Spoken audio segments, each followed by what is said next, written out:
No one knew where they came from. No one knew the reason why they invaded us. I'll never forget the Gypsy Moth haunting of New England.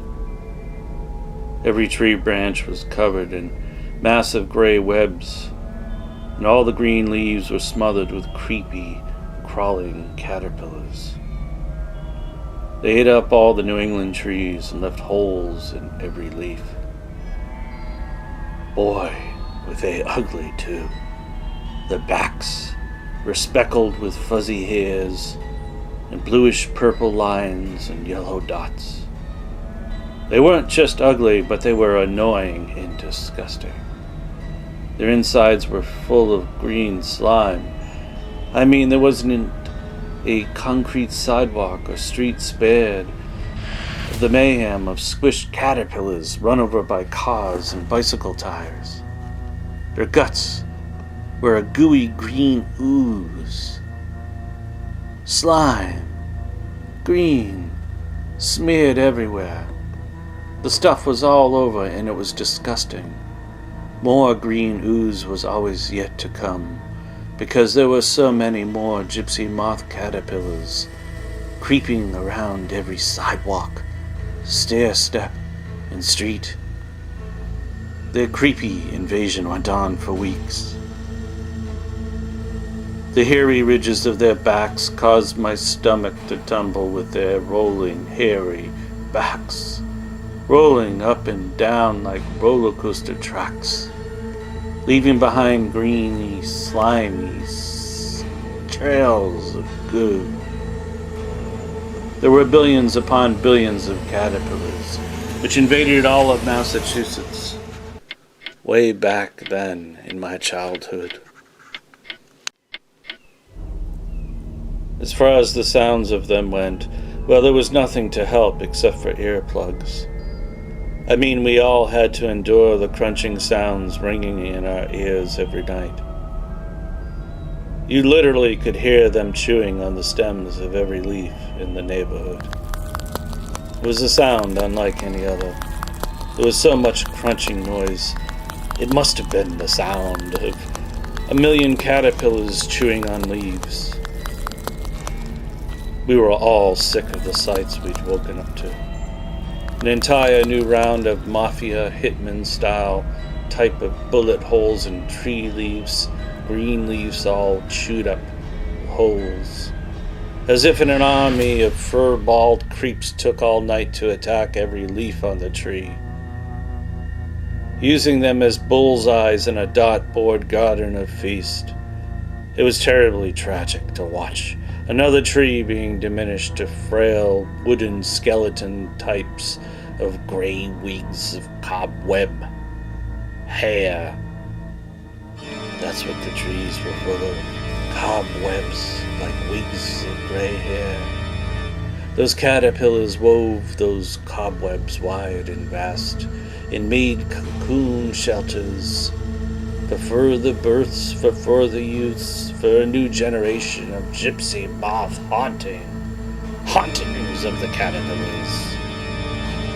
Throughout the summer, enough damage had been done, not only for me, but for all of those winged angel birds whose tree perches had either been devoured or smothered in gray cobwebs of wig gray hair. Those caterpillars drove every living thing stir-crazy. A few kids in the neighborhood started putting those creepy crawlers into jars and collecting them. I did the same.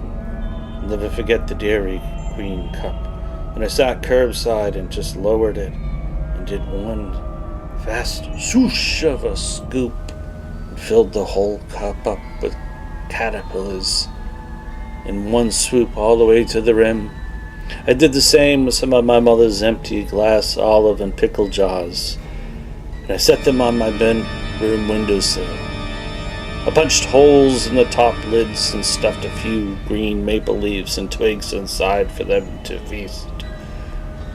Then I set the jars in the sunlight and watched for days to see how the caterpillars ate the leaves and spun their webs.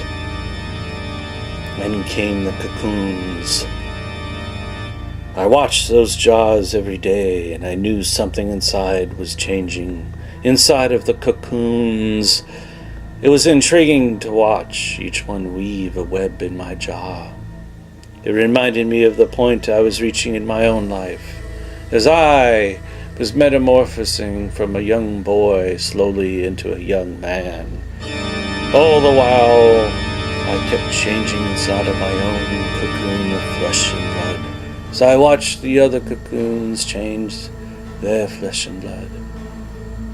Most of their cocoons produced moths, though once I saw a butterfly hatch with its black head peeking out and its speckled orange wings fluttering free. Nothing about it looked the same. I set the jar under the laundry lines and untwisted the lid. Watched the butterfly fly up into the sky, existing no longer to devour leaves, no longer to make my eyes cringe at its sights, no longer to haunt our ears with the nightmarish sounds of trees being eaten alive. There in Worcester, there in New England, at the ends of Halloween, all the caterpillars were gone. No more haunting, no more trick-or-treats on the trees. Maybe it was the colder air of October, or maybe it was something else that made them disappear like ghosts from their hauntings. Who knows? And so, no one ever explained to me why we had that mysterious haunting of the caterpillars. I never knew where they'd come from, nor why. It was another one of those scary things that happen in life. Those scary things that can never be explained. No one knew where they came from. No one knew the reason why they invaded us. Yes, not even I. I'll never forget the Gypsy Moth haunting of New England. They ate up all the trees and left holes in every leaf, and then they were gone.